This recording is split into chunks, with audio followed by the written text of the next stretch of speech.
il était aussi discret au sein de la vie publique qu'il était important aux yeux de sa femme. Ce samedi 8 avril marque les 10 ans de la disparition de Margaret Thatcher, la première ministre du Royaume-Uni qui a gouverné le pays de 1979 à 1990. Véritable figure contemporaine du pays, capable de tenir tête à la monarque, elle s'est imposée comme une incontournable de l'histoire, cachant dans son ombre celui qui est toujours resté à ses côtés, son mari Denis Thatcher. Pourtant, celle qui a été interprétée par Gillian Anderson dans la série The Crown l'a admis sans crainte dans son autobiographie, « Jamais je n'aurais pu être première ministre pendant plus de 11 ans sans Denis à mes côtés ».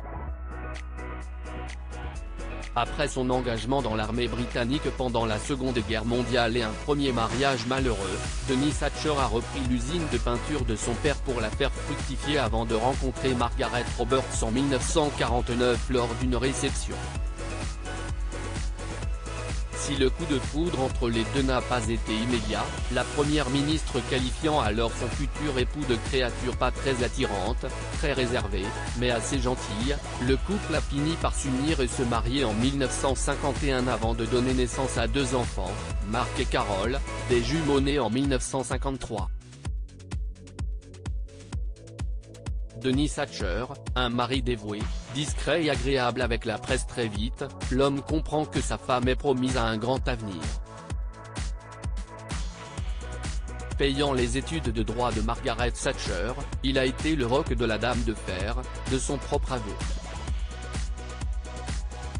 Une seule fois, victime d'une dépression nerveuse en 1964, il s'est éloigné de ses affaires et des ambitions politiques de sa femme durant 2 mois pour se rétablir en Afrique du Sud.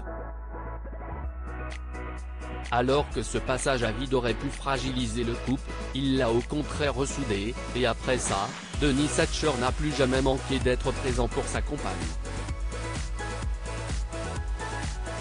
S'il appréciait les journalistes et se montrait plaisantin avec eux, enchaînant les blagues tout en veillant à ne pas avoir un mot de trop qui pourrait compromettre sa femme, il savait également encaisser les critiques et les caricatures dans les médias à son égard, le dépeignant souvent comme un obsédé du gin tonic, du golf et des cigarettes.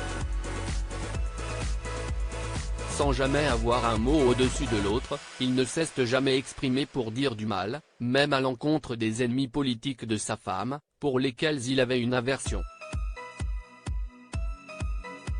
Margaret Thatcher, une vie de combat de Denis Thatcher, cet honneur qu'il a reçu d'Elizabeth II en 1990, son application et son dévouement ont toutefois été récompensés.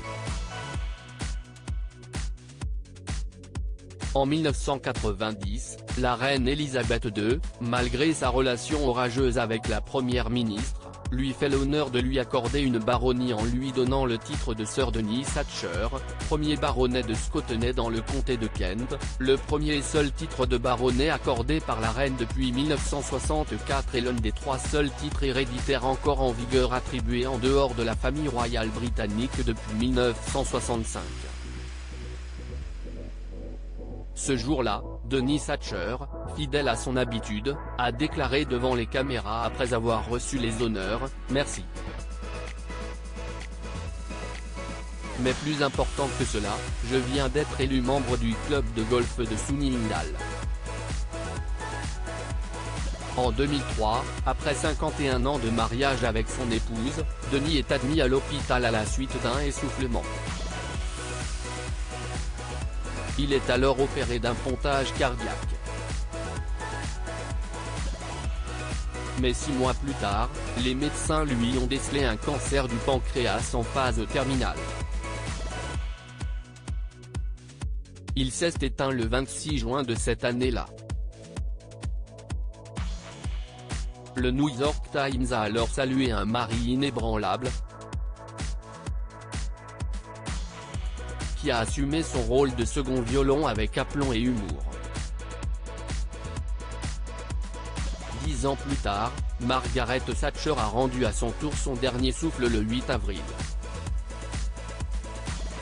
Leurs cendres reposent désormais ensemble, dans le jardin de l'hôpital royal de Chelsea. Crédit Photo, agence.